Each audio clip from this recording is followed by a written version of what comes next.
एक महिनाभर थांबला तर आज $1.96 मिळतोय, तो $100 मिळायला लागेल. आमचा हा तुमच्याशी वादा आहे, तुम्ही काही काळजी करू नका. पेट्रोल 120-130 रुपयाला जाईल. आत्ता मी मोबाईलमध्ये बघत होतो, वाशिमला अकोला नाका म्हणून जागा आहे, तिथल्या पेट्रोल पंपावर पेट्रोल डिझेल घ्यायला लोकांची रांग लागली आहे. कॅन घेऊन लोक पेट्रोल पंपावर आले आहेत आणि त्या कॅननं एकमेकाला मारतायत पेट्रोल डिझेल भरण्यासाठी भांडणं.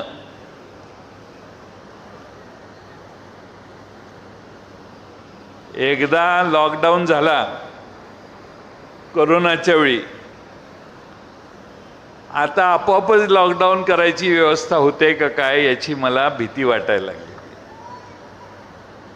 राज्यामध्ये देशामध्ये काही दिवसापूर्वी देशाच्या गृहमंत्र्यांनी भाषण केलंय, अपने पास 6 महीने का कोटा है, पेट्रोल है, डीजल है, गैस है, डरने की कोई बात नहीं. 15 दिवसाआधी केलं.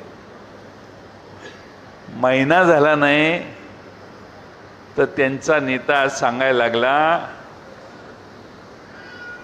बाहेर फिरू नका, सोनं खरेदी करू नका, परदेशात जायचं बंद करा, बाकीच्या सगळ्या गोष्टी. अशाच भूमिका 2013ला मनमोहन सिंगांनी घेतलेली होती.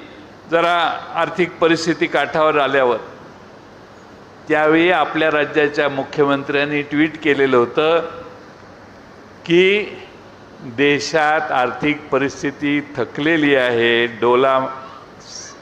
वाईट परिस्थिती यायला लागली, अशा अर्थाचं ट्विट 2013ला केलेलं. आज तेच म्हणतात की पंतप्रधानांनी जी घोषणा केलेली आहे त्याविषयी कुणी काही थट्टा करू नका. थट्टा कोणीच करत नाही,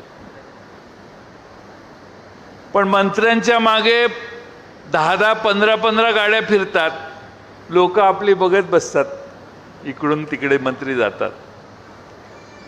आता एक मंत्री गेला तर दुसरा मंत्री व्हायला तयार असतो. त्यामुळे मंत्र्यांच्या जीवितासाठी 5-5, 6-6 पोलिसांच्या गाड्या ठेवायची काही गरज नाही.